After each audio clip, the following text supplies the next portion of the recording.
Hi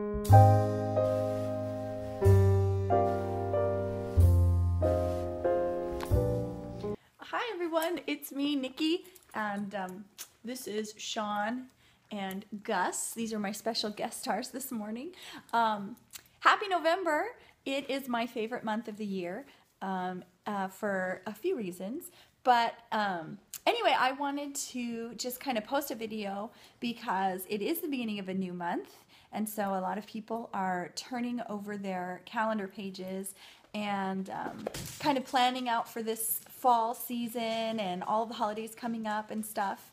And this is actually in direct response to a video that I just watched this morning by Patty Gardner from homemakersdaily.com. She did a video on planner consistency, and I know that there's a lot of people out there. We're coming up to a new year soon, and so there's a lot of people out there who are just starting out on their paper planner journey, or maybe you've been doing this for a little while, but you still haven't found what so many people call planner peace.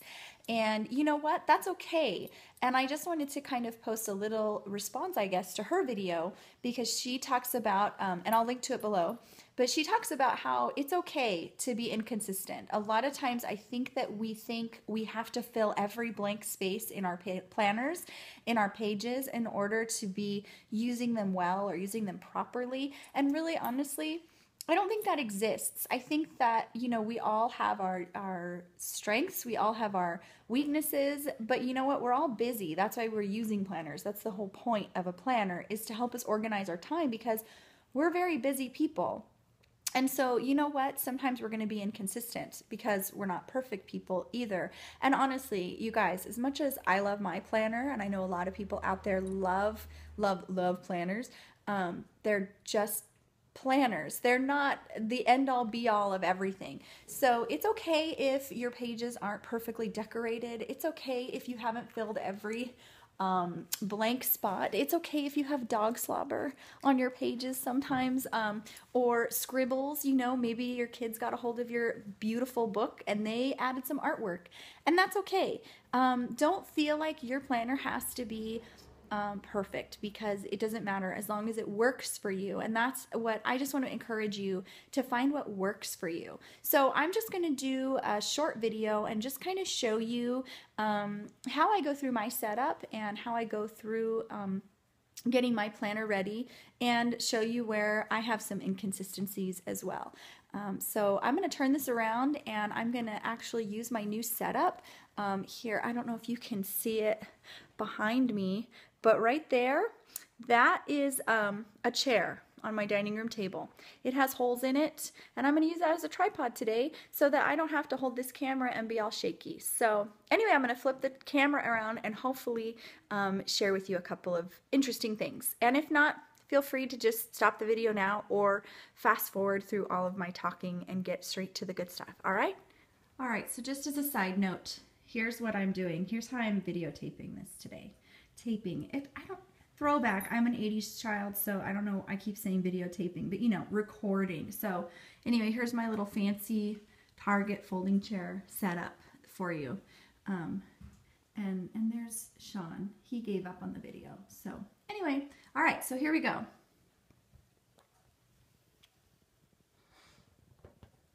All right, so here is my beautiful arc. It is still working really well for me. I've had this for, I don't know, a couple weeks now. You can watch my other video if you haven't seen why I transitioned into this one instead of my teal cover. It's mostly because it's kind of floppy. But anyway, I'm not going to get through all that because I've already done a video on that, and this is going to be really long if I review all of that over again. But I just wanted to kind of show you. Here I have my kind of brain dump area, and so this, I've just started kind of listing some song ideas for a project that I'm working on, and then I have my calendar. That's October, which is over with. Here's my November future planning, which I've showed you before. I keep all my bills down here and I keep track of all of that. Let me just take this out. Okay, I'm just going to show you last week. It was the last week of October. And again, I'm using DIY fish inserts, and so I have a lot of writing space. But as you can see, I don't use it all, and that's okay. So the truth of the matter is I have not quite figured out what to do with this page yet. These two pages are amazing. All the space, there's all these rectangles that I could be writing in. I've created columns on this page here that I could be writing in, but again, I haven't figured out what to do with it. So they're blank, and that's all right. So again, I don't think that you need to feel like you have to fill every single blank space in your planner. In fact, it can get a little tedious and overwhelming if you're always trying to figure out, how am I going to use it? How am I going to use it? This is a tool. Our planners serve us. We don't serve our planners. Okay, so remember that. It's okay. Whatever you do or don't do, it's fine. It's not the end of the world. Over here in my monthly side here, as you can see, I just wrote in a couple of things about, like, you know, early out days, or when people were out of town, or when people were in town.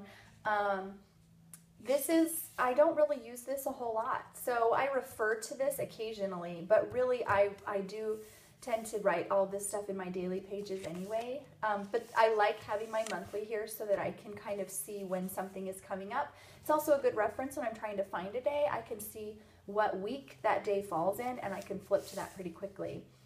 Then on my weekly page, I write down what we're going to have for dinner that week.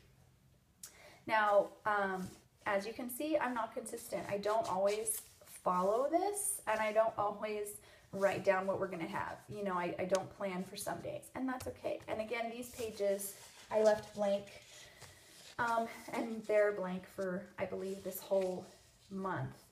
So here's my Monday. Mondays I'm off, and what I typically do is, this is the day that I will sit down and I will go through my week. I will add in all of our work schedules and school schedules and anything having to do with the church, because I work there and I volunteer there as well, so a lot of times I'll have stuff in my planner just to kind of keep them in front of me.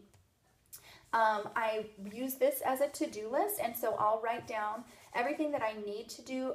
Generally, this is my biggest to-do list because it is my day off, but sometimes I don't get it done. And so this one didn't get done. I just left it blank. I haven't gotten to that part yet, but these I finished, so I colored them in.